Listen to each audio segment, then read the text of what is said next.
So for those who were here this morning, we started about the theme of Vedana and the connection of feeling and craving. When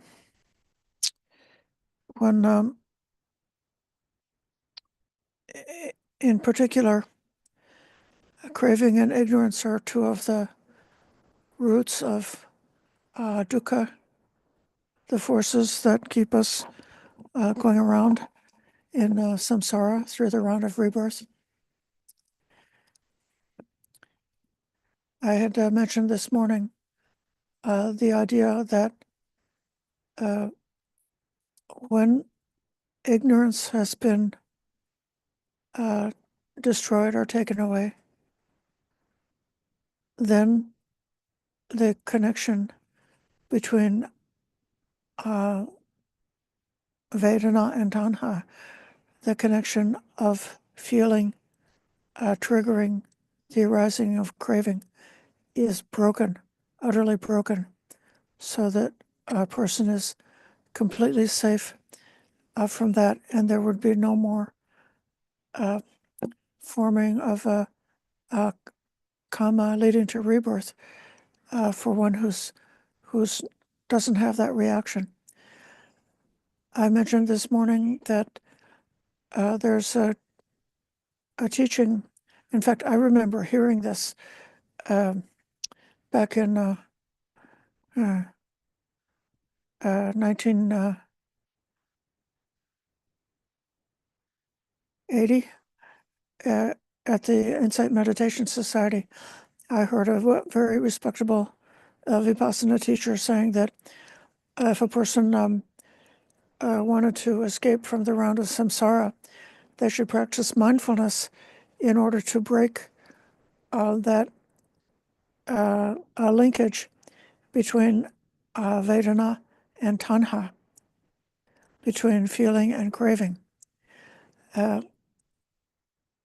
However, and it's true that feeling does not necessarily lead to craving. But the way to break that link is, it cannot just be accomplished with mindfulness. It requires the destruction of ignorance. That's how dependent origination goes. So the arising of dependent origination is not showing, it's not showing that only because of mindfulness. So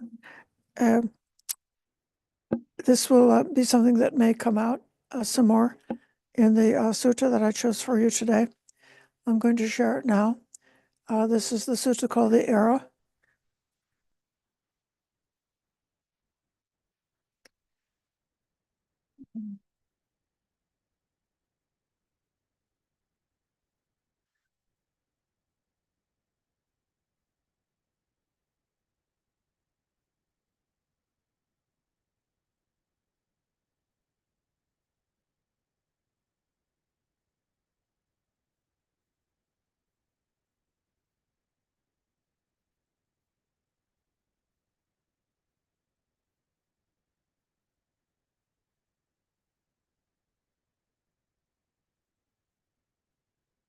Okay.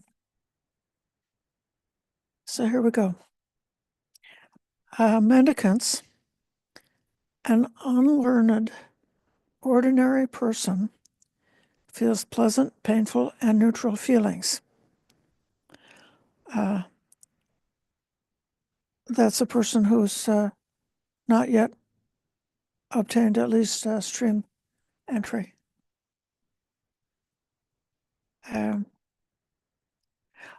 A learned, noble disciple also feels pleasant, painful, and neutral feelings. What then is the difference between a learned, noble disciple and an ordinary, unlearned person? The student said, our teachings are rooted in the Buddha. And then it says, please invites the Buddha to give this, explain this teaching. And so then he explains, when an unlearned, ordinary person experiences painful physical feelings. They sorrow, wail, and lament, beating their breast and falling into confusion. They experience two feelings, physical and mental.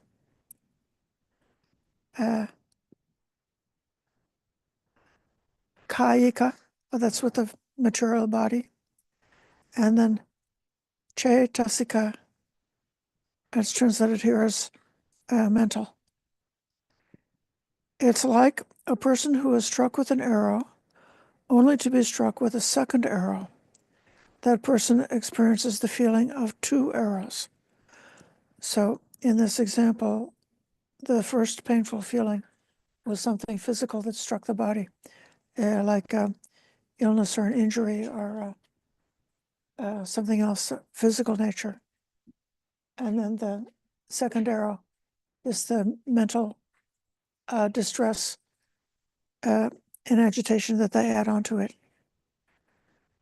In the same way, when an unlearned ordinary person experiences painful physical feelings, they sorrow, wail, lament, beating their breast, falling into confusion.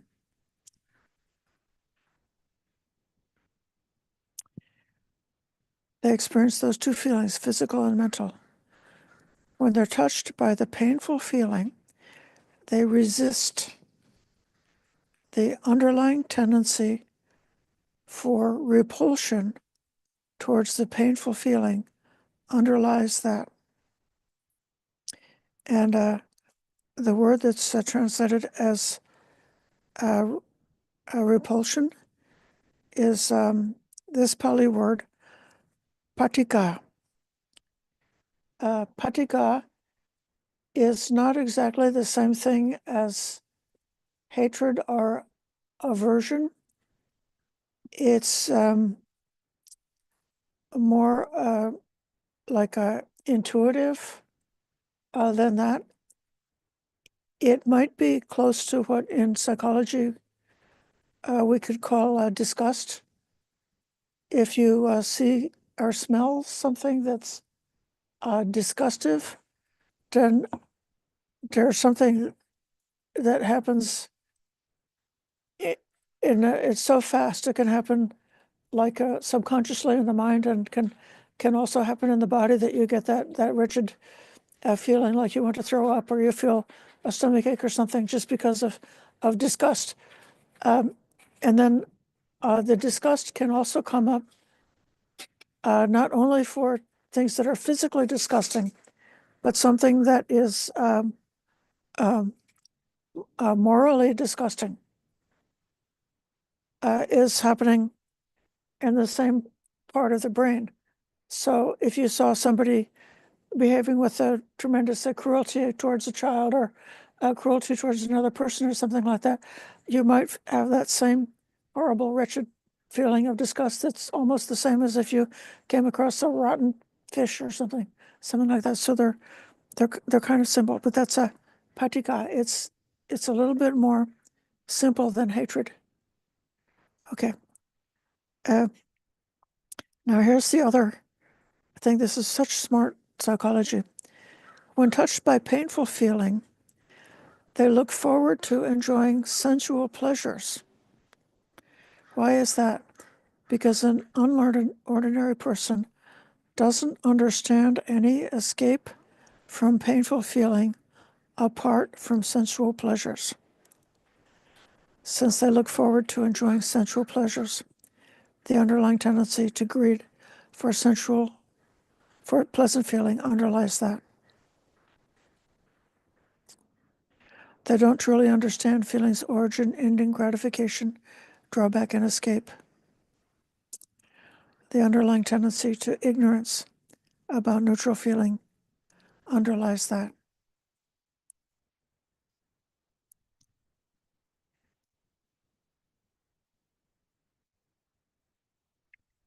If they feel a pleasant feeling, they feel it attached.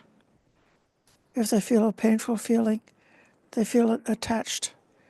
If they feel a neutral feeling, they feel it attached. they're called an unlearned, ordinary person who is attached to rebirth, old age and death, sorrow, lamentation, pain, sadness, and distress, who is attached to suffering, I say.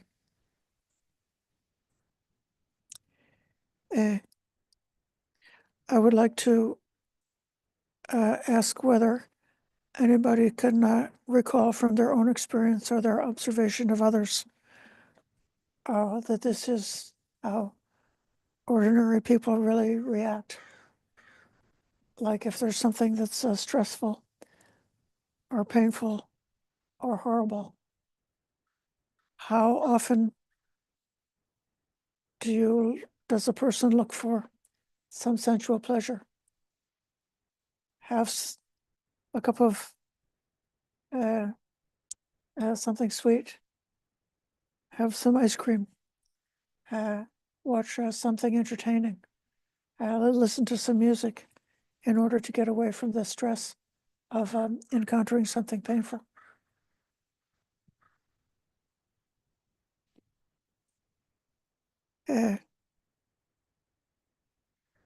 How often do we see that people, this might depend on your culture. If a person experiences something painful, then the emotions of wailing and lamenting, beating their breasts, falling into confusion, how often does that come up?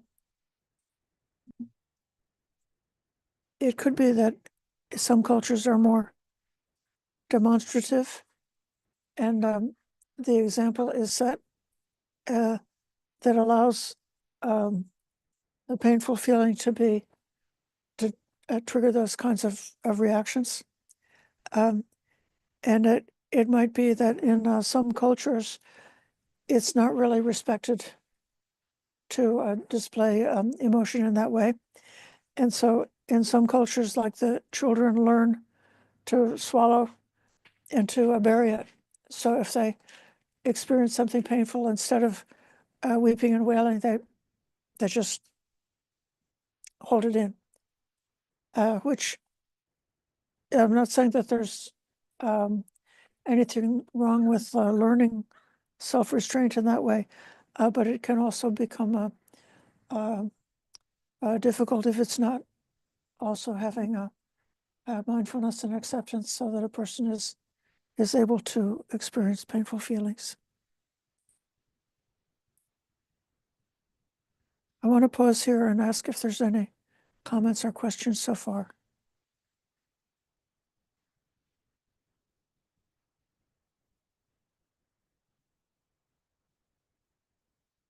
Okay, Chintana.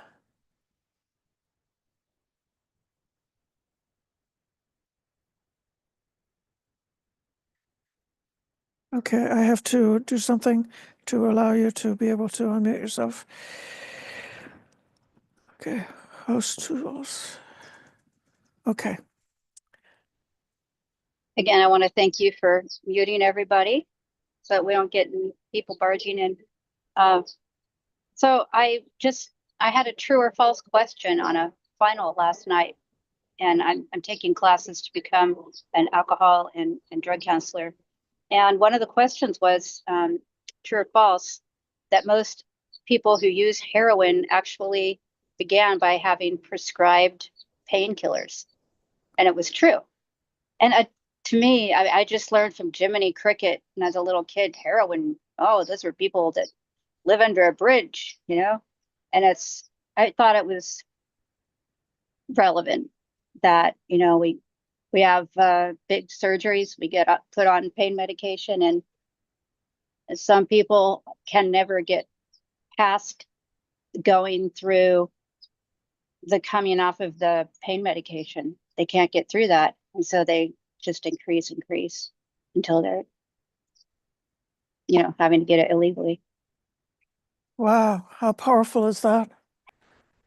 That, you know, others who know me, I've said this before, that I'm a recovering alcoholic and drug addict. I now have uh,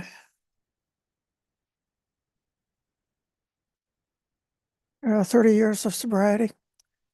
But when I was actively using substances, this brain learned how to escape from pain by going over to pleasure. And after I had been sober already for more than 20 years and was already a bhikkhuni, I had an experience. This was while I was in Sri Lanka. It was very alienating in a certain way because I didn't speak Sinhalese, and there was nobody that I could speak to about the Dhamma in English. The conversations were very, like kind of like basic, and the people were very rural, and they thought that seeing a white person in the monastic robes was like super curious. And so I was feeling like in some ways like a monkey in a zoo. And when they found out that I could chant in Pali, having a white person in robes who could chant in Pali was like having a monkey in a zoo who could do tricks. So I became very popular. They wanted to have me go around. And so it was painful. And I fell into like flipping over into a pleasant state to cope with the stress and loneliness of my situation. And then very quickly, like within a matter of,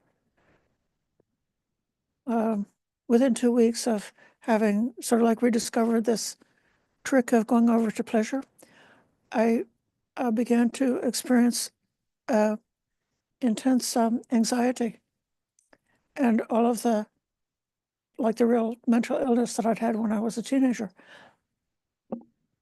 came rushing back. And it just taught me that uh, uh, the way that the mind, the ordinary mind, will do anything to get out of pain. And those lessons of how to get out of pain are so strongly learned, so powerfully learned, that it takes a tremendous spiritual growth in the path to be able to overcome those tendencies. The slogan that I took after that was based on the idea: if you went to the fair, if they were having a lottery or something, and you got a ticket, and then at some point they draw the ticket, they say you must be present to win. So my slogan was, you must be present to win. That I would not allow myself to space out, seeing the danger, the extreme danger for me in spacing out. So I'm going to call on Patipada. I hope you're feeling better, Patipada.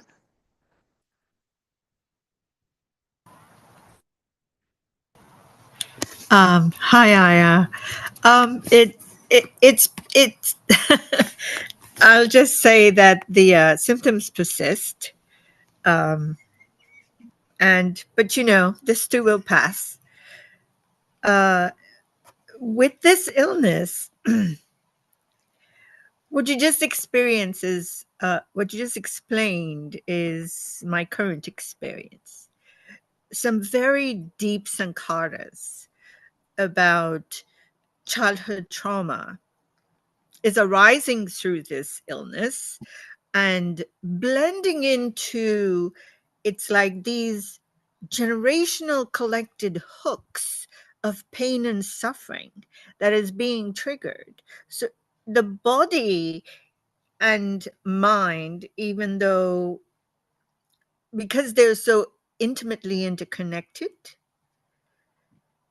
And because I've been meditating long enough to be able to observe it, I am seeing the past memories attached to the body pain and the body suffering.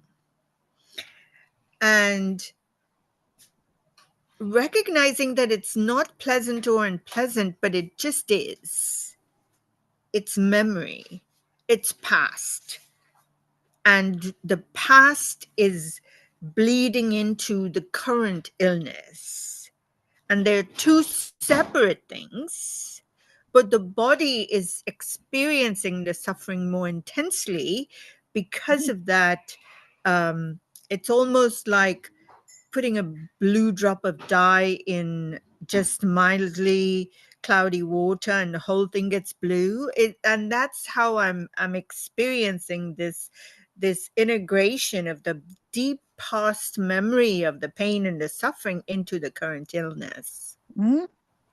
But you have enough of a detached viewpoint that you're able to watch the process Yes, without yes. getting sucked into it. It's so amazing to observe the process Yeah. because there is this desire to run away. And once we choose to not run away, but to sit and be present with it, the metamorphosis of the impermanence is one of the things that we observe. And that metamorphosis helps us to understand that we are not this body and we're not this mind. Yes. And this, there are some occasions that one is able to keep that detachment. Mm-hmm. Um, a good example is sometimes there's a side effect of medication. One friend of mine got some medication for epilepsy, and the doctor said this is going to cause anger. And then she was, Side effect. like driving, and somebody cut her off, and this rage came up to her, and she just knew Wow. it was just the medicine, and it was like so Yeah. funny to say, wow. So this is all it is. It's just a chemical Yeah. reaction. And Reaction. Exactly. so The Body Keeps the Score is a book that I do listen to on tape.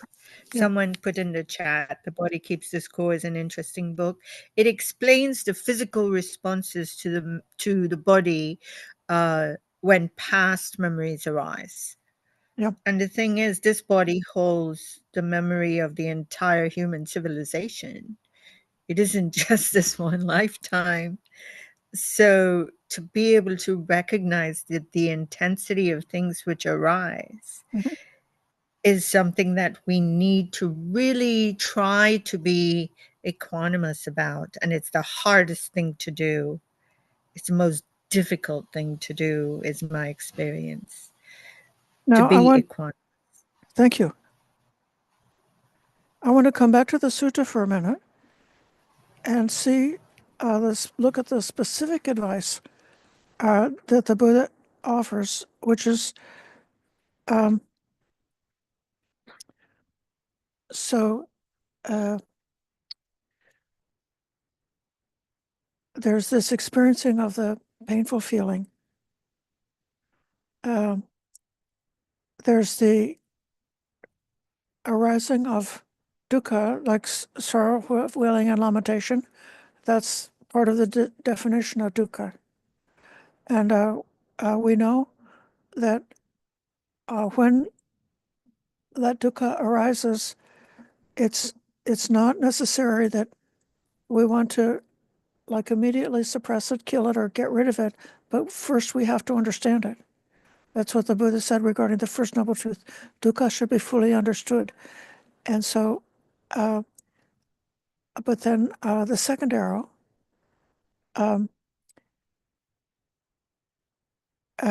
is the resistance to the painful feeling. And then out of the resistance is flipping over into looking out for some sensual pleasures. And then it goes even beyond that. Because they don't understand the process, they don't understand the origin, ending, gratification, drawback, and escape with respect to the feeling. Because of that, it could be said that the tendency to ignorance about neutral feeling underlies that. So even if a person is able to be a good, maybe they've studied Stoic philosophy and they've been able to manage their emotions and able to like keep themselves into a neutral state, that is not the solution according to the Buddha, but having that understanding about causation, the origin and the ending, that's understanding causation. This is what our theme is for this this month, is the Bodhisattva wanted to know, why do we suffer? And sorrow, lamentation, pain, grief, and despair, death and disease is suffering. Why do we have that? Because of birth. We have birth because of becoming. We have becoming because of the fuel. We have the fuel because of the craving. We have the craving because of the feeling. And so then seeing how the origin and the ending is can be understood in terms of dependent arising. That's when we really got the breakthrough. And when we've really got a hold of that, then no feeling will be creating that kind of disturbance anymore. A feeling will be just a feeling.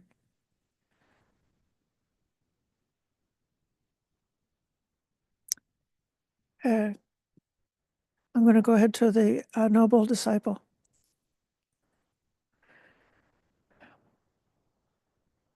Arrow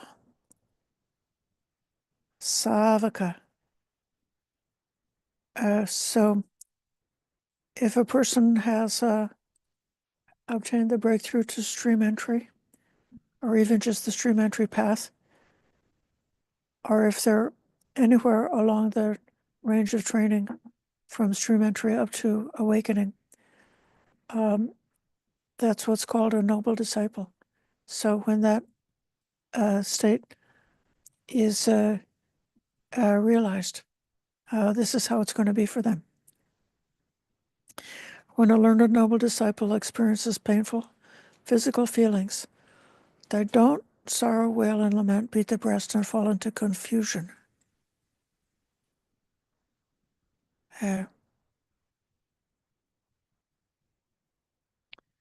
Confusion is samoha. So moha is translated here as confusion. It could be like a delusion. There are so many different kinds of deluded stories that a person may tell themselves, or they could become just lose whatever wisdom or capacity or a capability they had for insight. Suddenly is become overwhelmed and not able to see clearly. But they don't do this when they're a learned disciple. Instead, they experience the feeling, the physical feeling, like a person who's struck with an arrow, but was not struck with a second arrow. That person experiences the feeling of one arrow. They don't sorrow, wail, lament, beat the breast, fall into confusion. They just experience the one feeling. When touched by a painful feeling, they don't resist it. So that would mean both the body and the mind would stay very relaxed and centered, even though there's a painful feeling. there's no underlying tendency for repulsion towards the painful feeling underlying that. When touched by painful feeling, they don't look forward to enjoying sensual pleasures. Why? Because the learned noble disciple understands an escape from painful feeling apart from sensual pleasures. And what would that escape be? Who knows the answer? So, the pleasures associated with sama samadhi, with the purification, with obtaining seclusion from greed, hatred, and unskillful, unwholesome, harmful states of mind. That very seclusion is a type of pleasure, it's an escape from painful feeling, which is apart from sensual pleasures. And so this shows the very important value of the practice of meditation, or samadhi, that we have access to that.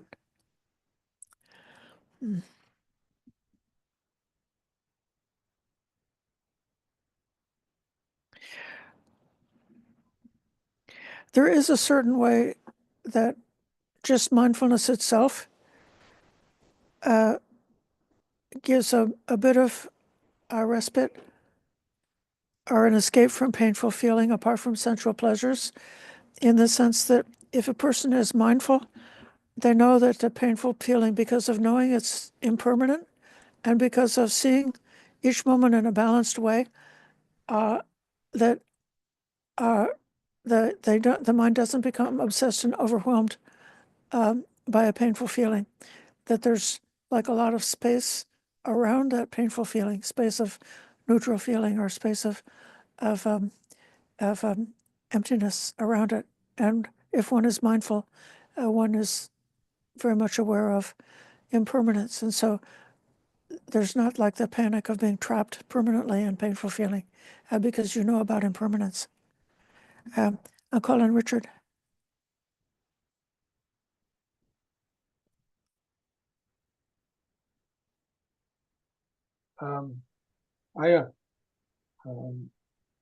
That sutta from Sutta Central, there's a curious thing going on in the translation there. I don't know if you noticed when he's saying about feeling a painful feeling, and then he has something after that. I'm sorry, I didn't memorize it. We were looking at it. The Pali is actually repeated in the second section, but it's not, the repetition is not translated, but it has a different ending, both in the part about the painful feeling for the worldly person, and both for the part of the noble disciple. If you look, let's see, where did I see it now? Well, let's look down at the noble disciple first, down below a little bit, because I can see that clearly on the screen. Yeah, right there, that section. Nope, you're passing it now. No, here, yeah, you're almost there, the section above, right there, yeah. So, see how it talks about they truly understand the drawback and escape, right? So if you look at that, at the end of the Pali, it says pajanati, right? Pajanati. Now, you look at the next, yeah. Right. Now, if you look at the next section, he doesn't, it's actually repeated in the Pali as above, right? It just has a little different beginning, right? But if you notice there, the ending is pajanato, right? Okay, so this is not so clear here, right? But if you go up to the one about the painful feeling, you'll see a big, you'll see, at least in my opinion, a big difference in the words. Where was that now?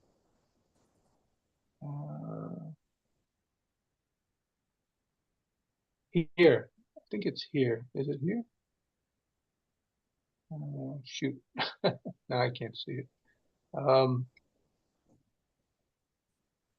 No, I think it's farther up. Sorry. So I think I that think the it's but above John, that, but here the word is not so different, but above in the painful, there is somewhat of a difference in the terms. Uh-huh. They're not so similar. Uh-huh. You just can't see it now.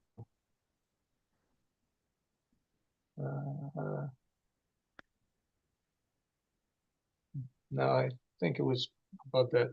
It's okay. It's all Okay. right. But one seemed to be saying that he had, it started with na, N-A, Yes. and the other one just started with A. So it seemed to be saying in one section he had like no understanding whatsoever. But then it was like, you know, he was not understanding. So it seemed to be a gradation in his lack of ability to understand. That's what I noticed, but I can't find it now. Thank you. If you can find it on the side and come back again, Yeah, later. I'll try to look for it. Sorry Okay. about that. Great.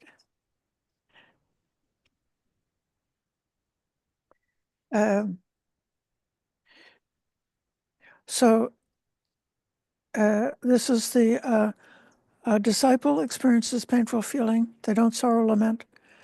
They only get the one arrow. They don't get the second arrow. They don't experience the extra dukkha because of their resistance. They don't have the underlying tendency towards repulsion, that disgusted reaction towards the painful feeling. And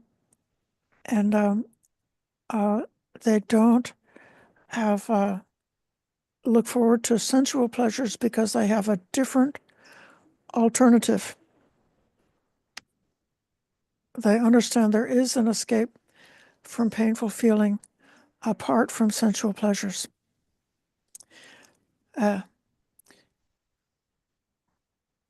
The ultimate escape from painful feeling, of course, is the end of dukkha. For the one who's done what had to be done, who's for whom there's not any more coming to birth in this lifetime, for the one who is no longer creating any, forming any of the kind of intentions or actions or comments that are perpetuating, going around and around. But this is really showing, like more at a granular level, like how is it possible to be alive and not to be creating any more karma towards rebirth? And it's because of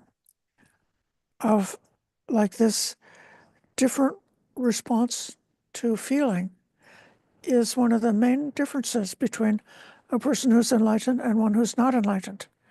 If you knew about that, you should be like really motivated to get enlightened. Because as long as you're not had that breakthrough of insight that's really transformed your way of seeing the world, then even though you might temporarily be able to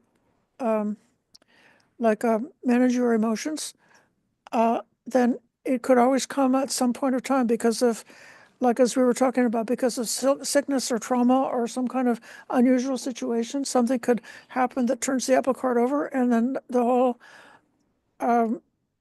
amount of the patterns that are held in the body all come spilling out again because you're not yet obtained security from it. But the one who's had that breakthrough does have a completely, like a different kind of security. If they feel a pleasant feeling, they feel it detached. If they feel a painful feeling, they feel it detached. If they feel a neutral feeling, they feel it detached. They're called a learned, noble disciple who's detached from rebirth, old age and death, from sorrow, lamentation, pain, sadness, and distress, who's detached from suffering, I say. This is the difference between a learned, noble disciple and an unlearned, ordinary person. A wise and learned person isn't affected by feelings of pleasure and pain. This is the great difference in skill between the wise and the ordinary. A learned person who has appraised the teaching discerns this world and the next. Desirable things don't disturb the mind, nor are they repelled by the undesirable. Both favoring and opposing are cleared and ended. They are no more. Knowing the stainless, sorrowless state, they who have gone beyond rebirth understand rightly.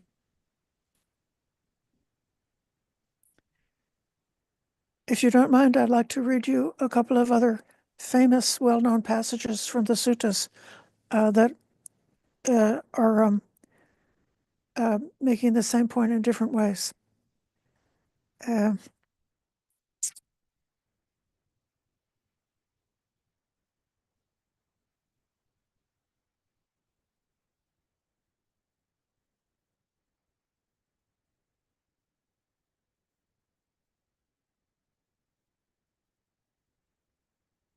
This is something in the Madhupindaka Sutta.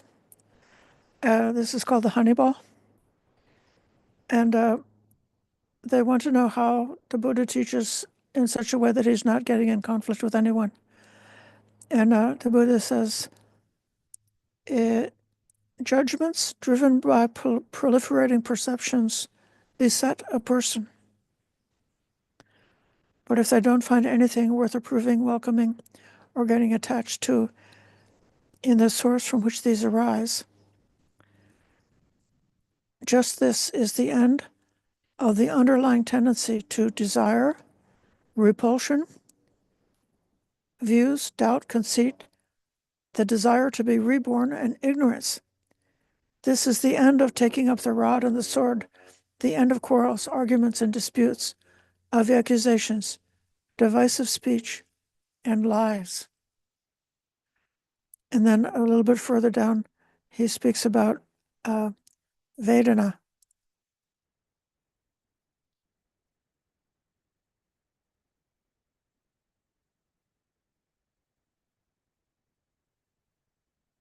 So this is explaining it in detail.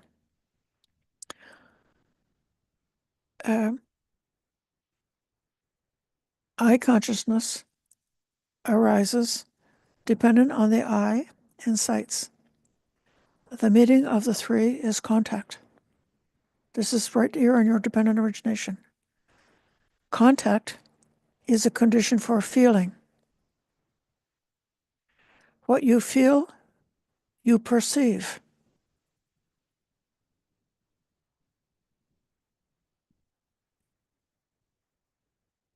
So if you feel it as painful, you could perceive it as bad.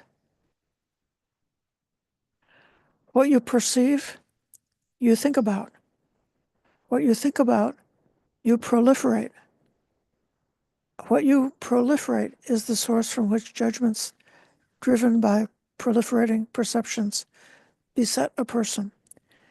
This occurs with respect to sights known by the eye in the past, future, and present. Likewise for each one of the senses.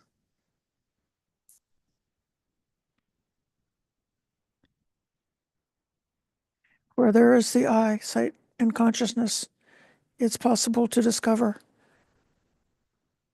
contact, evidence of contact. Where, I'm not sure about this evidence, that translation, where contact can be discerned, it's possible to discover feeling.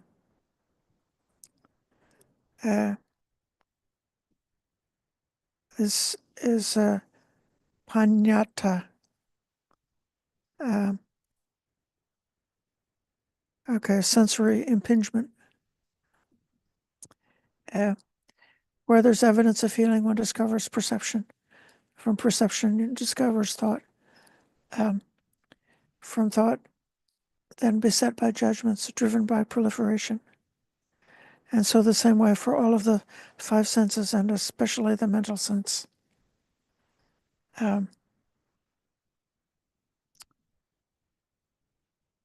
So this is explaining the arising of dukkha in a very brilliant and meaningful way, how it goes beyond even in the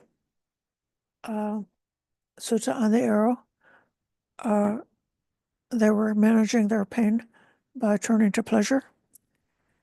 And in this case, one is managing the pain by falling into a proliferation of views and judgments, projection, which ultimately arises to a real conflict, taking up the sword.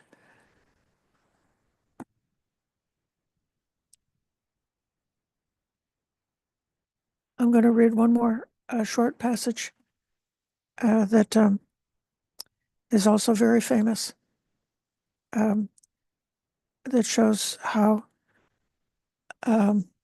feeling has got such a central and important role in this chain of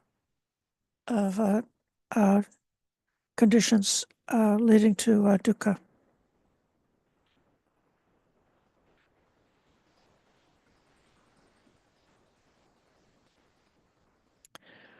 This is the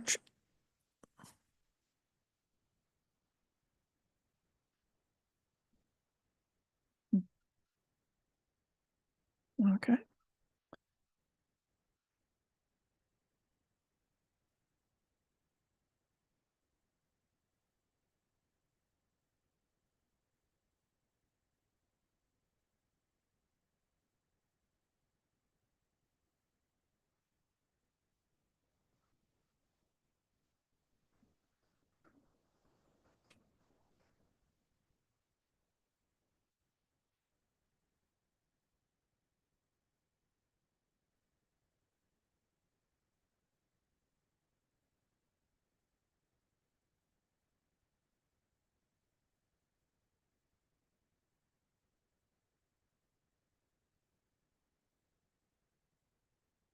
This is in the Chula Vedala Sutta, where Visakha is asking Bhikkhuni Dhammadina many profound questions about meditation, and now he inquires about feelings. He says, Venerable Lady, ma'am, I don't know about that translation, ma'am, mom, how many feelings are there? There are three feelings: pleasant, painful, and neutral. What are these three feelings? Anything felt physically or mentally, it's kayika or cetasika, as pleasant or enjoyable is a pleasant feeling.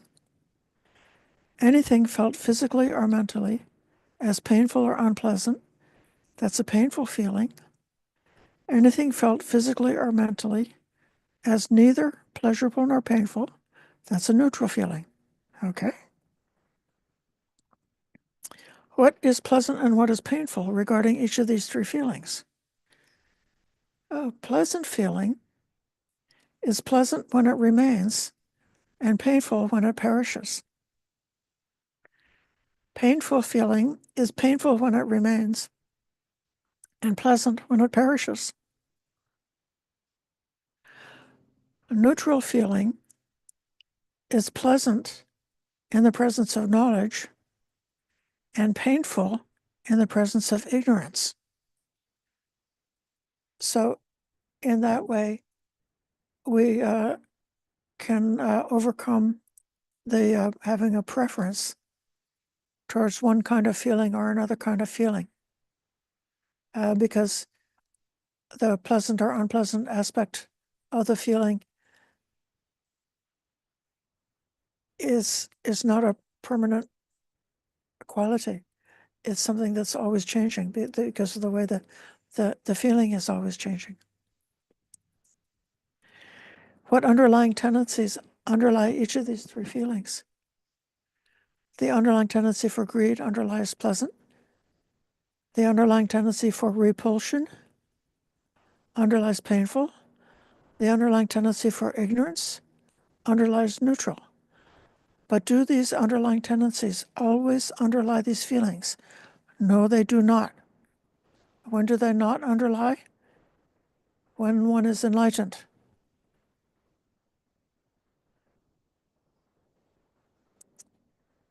What should be given up regarding each of these three feelings?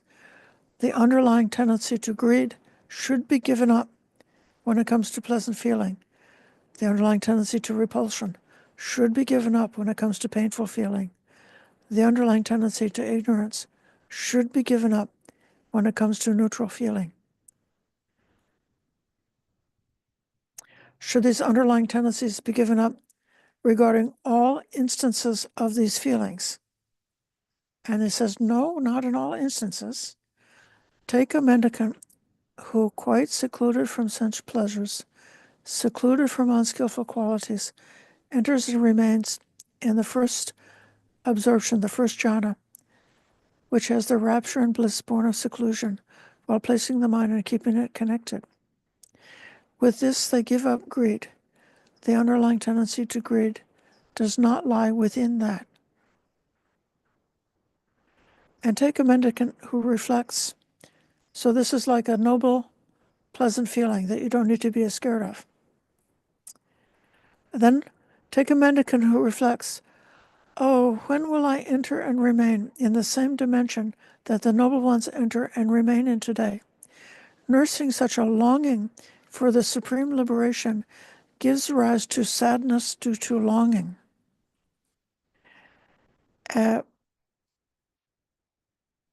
With this, they give up repulsion or disgust. The underlying tendency to repulsion does not lie within that. So the unpleasant feeling that comes from recognizing just how far you've come and how far you're left to go, and having the longing or the motivation to keep going until you obtain the noble higher state. So they say that some, you want to give up desire, but this is saying you don't have to give up the chanda to accomplish the noble state if you don't have it. And feeling the sorrow that you feel from still being trapped with these ordinary reactions, the ordinary painful qualities of mind from being an ordinary person, and feeling you can be unpleasant about that. Say, oh no, is this still coming up for me? And so then one may like you're, in order to become able to let go of that, having that, this is the trainee's sadness, constructive sadness that you can have, because it's keeping you trying to continue striving along the path.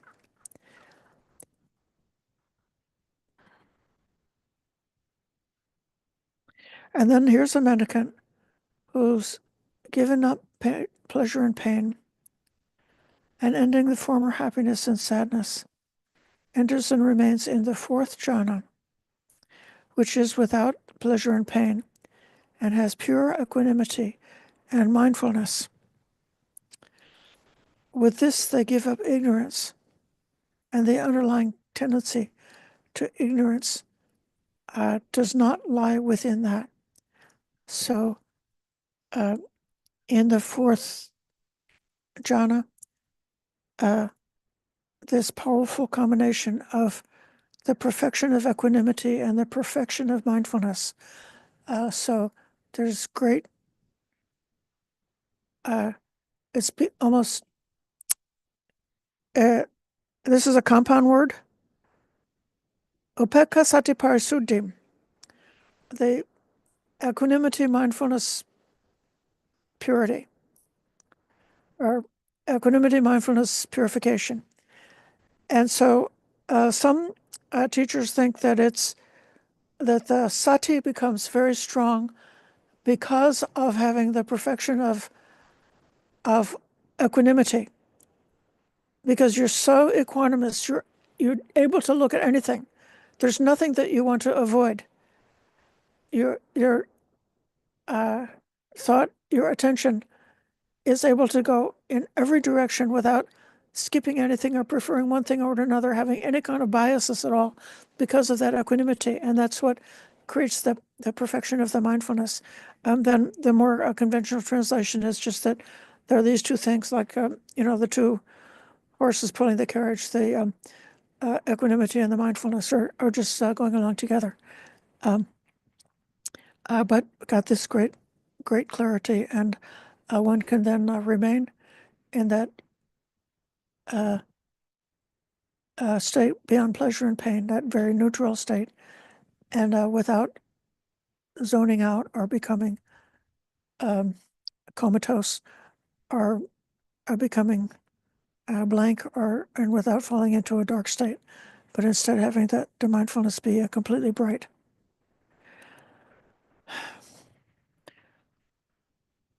Then we come to the counterparts about the feelings.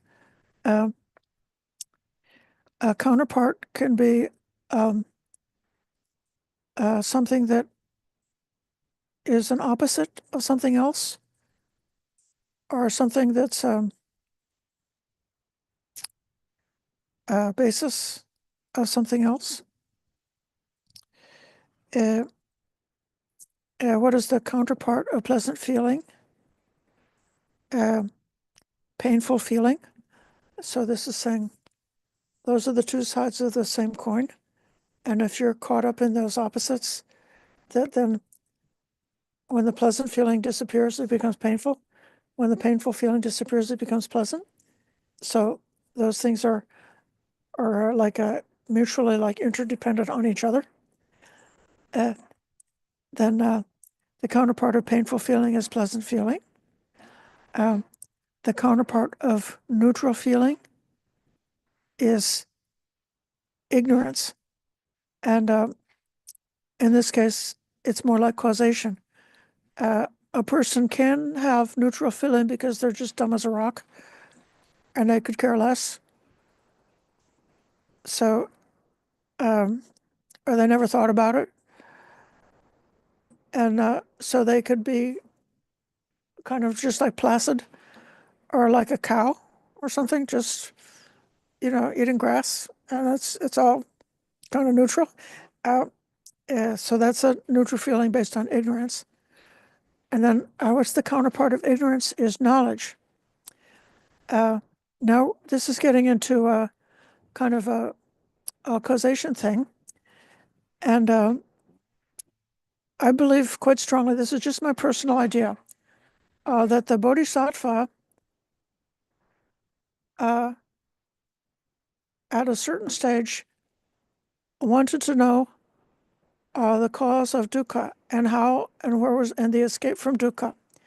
But at that point, he didn't know the answer. And not knowing the answer, knowing what he was ignorant of, then he was motivated to pursue his noble quest to discover the answer. So he used his integrity, his energy, and all of his perfections to discover the answer for what they didn't know. So if you're ignorant still, you still haven't had a breakthrough, you still don't see the way a noble one sees. If you know about your ignorance, let that be a resource to you to make you want to do what should be done in order to come to knowledge. That's my idea about that. And then the counterpart of knowledge is freedom. That's freedom from the unwholesome states, freedom from dukkha and the cause of dukkha. And what's the counterpart of freedom is extinguishment or nibbana, the ending of the cycle of birth and death. And then Visakha says, what's the counterpart of extinguishment? And Lady Aya Damadina says, your question goes too far. You can't figure out the limit of questions. Extinguishment is the culmination, the destination, and the end of spiritual life. So there's no counterpart to that.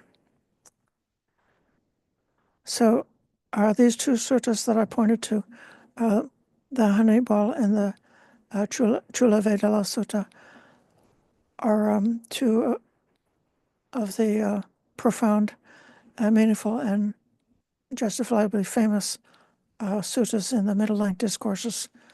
Those who have been students for a long time have heard about these suttas before, and you've probably had Dhamma talks about them. But in honor of the Buddha's reflection about dependent origination, I invite all of us to meditate and reflect and be aware of what Vedana really is, where it comes from, what it leads to, what the dangers are, and how the danger in Vedana can come to an end so it doesn't lead onward into anything harmful to us, or it doesn't lead us to form any more karma.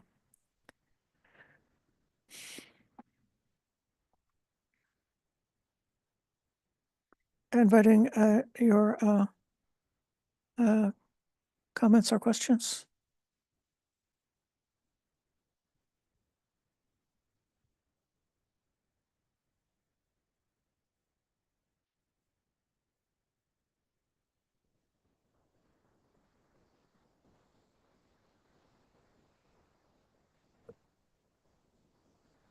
Okay, Mima. I'm going to take a shot at this because ever since I began sitting with you, I really have been contemplating independent origination. And what I've learned so far, and I would like to be corrected if I don't have this down. What I've learned so far, it's form, feeling, perception. But based on my experience, I feel like sometimes it's the feeling or Vedana with perception, where I bounce back and forth, where there's some confusion or delusion in that point when I'm being hit with something that I need to come up with an answer or something that's triggering for me. But what I think I'm learning is right after that, like comes choice and consciousness, but it's choice. Like, what am I going to do with it in that moment? And that is going to determine if I'm going to create negative karma for myself in how I respond to the experience. So earlier today, you said something about consciousness grasping, or there was a word there, and along with that, I'm just wondering if I feel like once it gets to consciousness, I've made a decision and that's where I've lost it. Like that's where the mind will grasp it, and then I kind of feel like I'm tumbling with the experience, and I've lost the volition. I've lost the volition of will because I didn't catch it before choice to not create the karma. I don't know if that made sense, but I'm struggling with it. Well, it's never too late to catch hold of what's going on. Oh, okay. Even if one falls into something unwholesome and it takes 1 day, 2 days, 3 days a week to say, oh my gosh, what am I doing? And then when you see it, then you can stop. And when you're not able to see it, you have to kind of keep investigating and looking and trying to understand until you're able to understand. The list that you just recited is the list of the 5 aggregates, and that's got many of the same terminology as the list of dependent origination. So dependent origination is got 12 steps, starting with ignorance and culminating in birth, old age, sickness, and death, sorrow, lamentation, pain, grief, and despair. And then the middle part of dependent origination has got some of the very same terms that you see in the 5 aggregates. So because of everything that happened before, we got born into this body. So there's the form. Okay. We were talking about that last time. Yes. Because of having that kind of a form, we've got this equipment with the senses. And in one version of the teaching that's particularly focused on the senses, the consciousness and the senses, this is a different set, it's a different list. So with each one of the senses, there's a faculty, like the seeing faculty. There's a corresponding external object, like a visible object. And then there is what's called an I consciousness, which is the capacity to know a visible object. And all 3 of those factors have got to be present. So sometimes they say, like, the consciousness is like leaning towards that type of object. So like the I consciousness is inclining to connect with that type of and then in other lists, like in the 5 aggregates, the consciousness is the last one on the list, but it still is got that quality of like coming to and connecting, or like leaning into. And the other thing that consciousness can do is it can create a bit of a continuity. Otherwise, everything would seem to be completely chaotic and disconnected, and you wouldn't be able to get the meaning. You wouldn't be able to see the story in it. And so we need to have the consciousness that can see the story that, like the story of you. Such a fascinating story. This, so then, but think of consciousness as the knowing faculty, which is able to know what's going on, and consciousness is able to know the objects, like the visible things, and it's also able to know one's own mind as an object. So one can objectively observe what's happening internally, like, how do I feel? How did this thought arise for me? How did this perception arise for me? How is, like, this perception is having an effect on this feeling? Or this feeling is having an effect on this perception. So we can do those internal observations also because of having consciousness, which is capable of apprehending the contents of the mind. Wow, that was profound. And how I'm relating to it right now, I'm a psychology major. And so what I'm understanding is, like, there's this this process of, like, I would say, like, consciousness is kind of making sense, is that it's what keeps it going. It kind of ties the bundle together. And then as long as you're making contact with that object, it continues to kind of feed into it.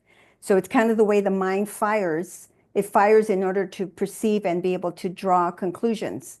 But it needs that object in order. But consciousness is what you're telling me. Wow, that was good. Thank you, Aya. Oh, my word. Thank you so much. It helped me put some things together right now. One of our members, Richard, frequently mentions his preference to translate vijnana not as consciousness, but as cognizing or cognition, which does make it a little bit less confusing. Yeah. Yeah, that's true. It does. Yeah. Yeah. Thank you.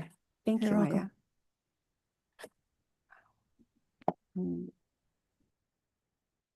Aya. Sharanya. Aya, this is just a comment. So first of all, thank you for this talk. It was just so packed with insights and information.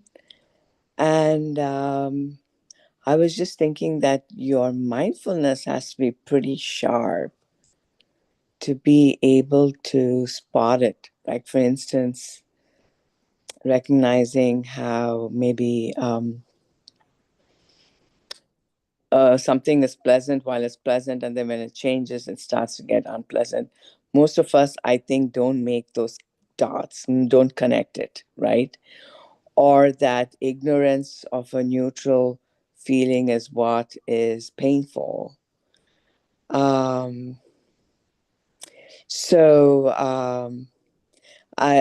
think it doesn't matter how busy you are or whether you're retired and have a very laid back life. I think the key here is just continue to work on your mindfulness and to be present without imposing on this present moment some of our preconceived ideas in order to really see what the present moment is like. Yeah. So just thank you so much for this talk. I might want to listen to it again. Sometimes on a retreat or even a longer retreat, it can happen that the mindfulness can become super sharp, and it's like you can see, like as if in slow motion, you can see how the mind is just going from A, B, C, D, E, F, G. You can just see all those as the mind is like building up to come to some perception or something like that, almost as if you're seeing it in real time. But then on the other hand, I have learned that, especially in ordinary life, mindfulness is always like too late, because like by the time, let's say if you feel distress about something, and by the time you know that you feel distress, already the adrenaline is fired off in the body, and you already have a heartburn or you already have a stomach ache, and a train of thought has already ran off and is going down the tracks, and then it's like difficult to pull it back and to come back to calmness. But there is a way to retrain the underlying tendencies. In terms of Western psychology, you could say that which is subconscious is still able to learn, but the learning is unconscious. So you don't know you're learning something, but actually at a subconscious level, you are learning something. And so if you learned everything is impermanent and there's no self, then the same thing that caused a lot of distress yesterday doesn't cause distress anymore. So the same thing that was a trigger, it's like there's the metaphor I use is there's no ammo, because you've developed some insights, and the insight has kind of like percolated down and is being held both consciously and is affecting what's happening at the subconscious level. And so then the thing that happens that's a trigger, it just goes a click, it just click, but it doesn't go off because there's no ammo. So that's the value of contemplating and reflecting about these Dhamma teachings, and even if it's like cumbersome, like you're doing it sort of like retrospectively, looking back on your life or looking back at what happened 5 minutes ago, and understanding something that is already past, but by understanding it, then there's a kind of a learning process that happens. Luckily, we can learn, but the mindfulness has to be. If mindfulness was the only tool that we had, we'd need to have unbelievably fast and powerful mindfulness. But luckily, we've got mindfulness as part of the path, but it's not the whole path. There's more to be done. Good. Well, it's nice to have you ask a question, because I know that you don't always speak every week. So I'm glad to see and hear from you. Okay, coming back to Richard. Thank you. Can you hear me better? Yes. Yeah, somehow my microphone, I just figured it out, the volume got pushed way down. I don't know how it happened, but Yeah. Maybe some program or something takes control. I don't know. Anyways, I just wanted to bring up in the suttas that you were looking at earlier, there was the idea of neutral feeling. And the Buddha says the underlying tendency to avijja, right, causes one to misunderstand a neutral feeling. So we can see this like, oh, who is that evil serial killer in California? He was like he like had a cult from a long, long time ago. Charles Big Manson. bushy hair. And Charles Manson? Manson, that's the, Manson? yes. So Charles Manson used to say when he was interviewed about all the nefarious things he did, oh, it's all one, man. It's all one.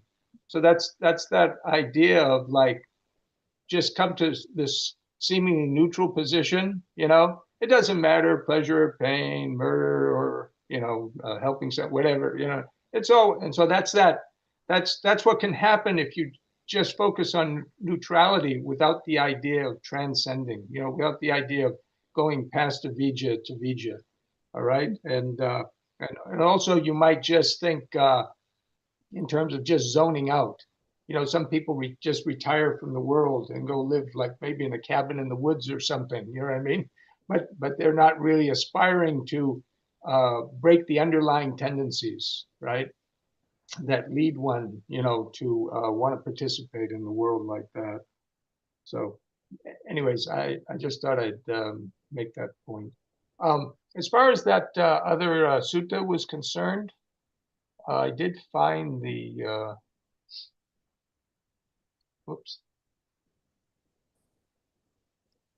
the section. So This is in the Sallasutta? yeah, the original one that you were working on. So okay, so it says they don't truly understand feeling, origin, ending, gratification, and drawback and escape. That's Bhante Sujato's thing.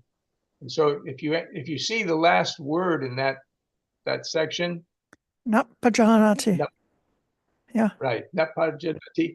Now look down at the next section where he skips, I guess for brevity's sake, not repeating that line and then coming up with only the conclusion.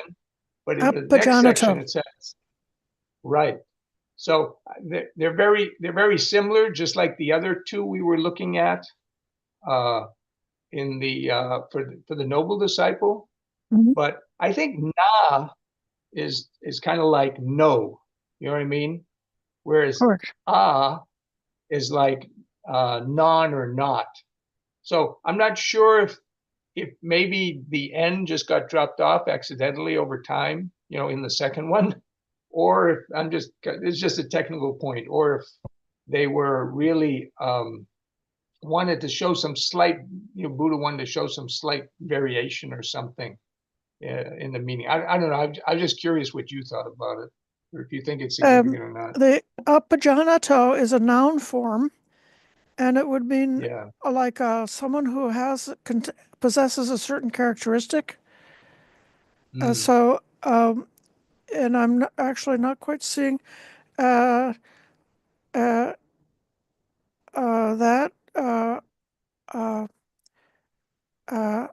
the Vedana Samadaya Atanga Mantra. Yeah, so the origin, the Vedana origin, ending, gratification, adinava, the drawback, and the escape, yata bhutam, as it really is. Yes. Apajanato,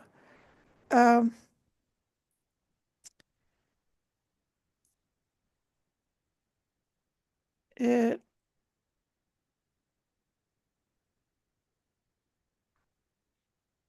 the not understanding. Right. So they're not understanding of all of those things. That is underlying the tendency of ignorance, avidya, is underlying with respect to that neither pleasant nor unpleasant feeling. Right. Yeah. Yeah. So do you think there's any real difference between that? The Pajanati It's and it's really it's a Apajanato? difference. I think it's a grammatical thing, and the Buddha and the old text, they very often make the same statement, like in an active way, and then they make the same statement like as a passive sentence that's saying the same thing repeated. And this is a way of emphasizing and strengthening. So it's kind of like a teaching device. So this is what I'm going to tell you. Now I'm telling you this, and now I have told you this. So I feel that it's not giving a different meaning, but it's just a different grammar construction. Or it could be that the first one deals specifically with pain and pleasure, but then the last one is dealing specifically with neutral feeling. There's something you said that made me think of that just now. Yeah. Sorry. I can't remember the exact word you used. Yeah. But you said an active and a passive or Right. something. Is that what you said? Right. And the passive was with the neutral, because neutral is sort of a passive position. So yeah, okay. I think now by what you said, I think I understand what's going on here. I think that if this sentence had been The spelled out, pain and pleasure is more active, but neutral is more passive. Do you understand what I'm saying?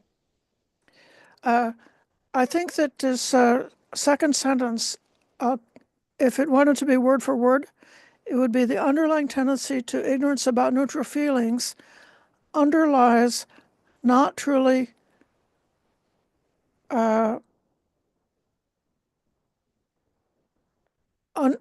the underlying tendency to ignorance about neutral feelings underlies not truly understanding feelings, origin, ending, gratification, drawback, and escape.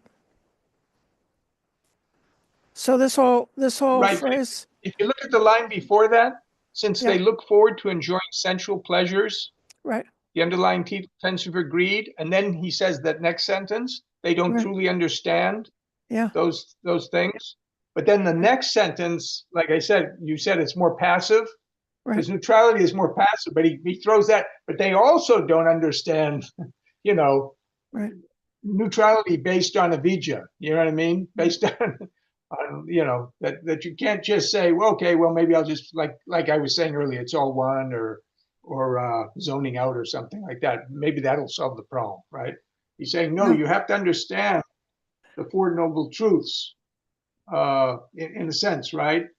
Yeah. The origin, the ending, the gratification, and drawback, right? Those are like the important things for understanding how to escape through the Four Noble Truths. I don't know. It just, okay. Anyways, for me, that kind of satisfies it. Maybe I'm wrong, but I just happen to notice that difference. Thank you very much for. I'm going to let you have with me. this be the last comment for today, and welcome to continue practicing. Do you want to say anything about Tuesday? No. Okay. And Tuesday night, I've been called to a different meeting, so Venerable Kachayana is going to give some kind of talk, and it will be a wonderful. She's not yet. They're not yet announcing the topic for Tuesday. Okay. So we can close by giving respect to the truth.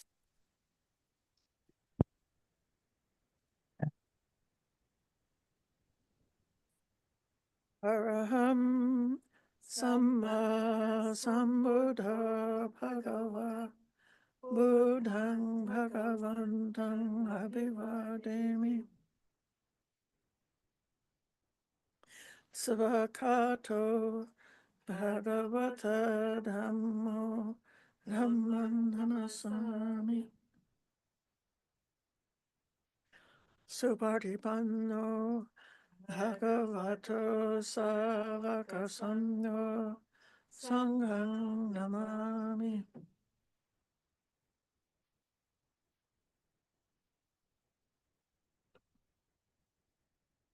thank you, everyone, for your practice and your patient listening today. Thank you, Aya. Sadhu.